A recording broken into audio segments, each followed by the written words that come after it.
O dakilang Diyos, kami ay nagpapasalamat at nagpupuri sa iyo sa buhay na binibigay mo pang araw-araw. At salamat din sa pagligtas mo sa amin na nagmumula lamang sa iyong anak si Jesucristo. Patawarin mo po kami sa aming mga kasalanan at idalangin po namin na ang kasulatang ito ay magbukas ng aming mga puso upang kami ay makakilala sa iyong anak. Binabalik namin sa iyo lahat ng papurit pagsamba sa ngalan na iyong bugtong na anak na si Jesucristo. Amen. Mateo 2. Ang pagdalaw kay Jesus. Panahon ng paghahari ni Herodes sa Judea nang ipanganak si Jesus sa Bethlehem, may mga pantas mula sa silangan nang dumating sa Jerusalem. Nagtanong-tanong sila, nasaan ang ipinanganak na hari ng mga Hudyo? Nakita namin sa silangan ang kanyang bituin, kaya't naparito kami upang siya'y sambahin. Nang mabalitaan ito ni Haring Herodes, siya'y naligalig, gayon din ang buong Jerusalem.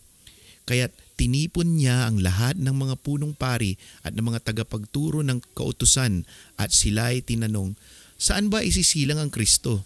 Tumugon sila, sa Bethlehem po, sapagkat ganito ang isinulat ng propeta.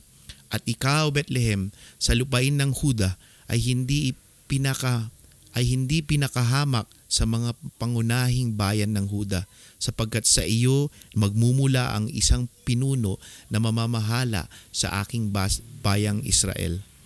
Nang mabatid ito, palihim na ipinatawag ni Herodes ang mga pantas at inusisa kung kailan lumitaw ang bituin. Pagkatapos, sila ay pinapunta niya sa Bethlehem ng ganito ang bilin. Hanapin ninyong mabuti ang sanggol. Kapag natagpuan ninyo siya, ipagbigay alam agad ninyo sa akin upang ako man ay pumunta roon at sumamba rin sa kanya. Pagkarinig sa bilin ng hari, sila'y nagpatuloy sa paghahanap.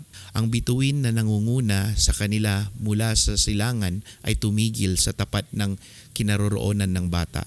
Ganun na lamang ang kanilang kagalakan nang makita ang bituin.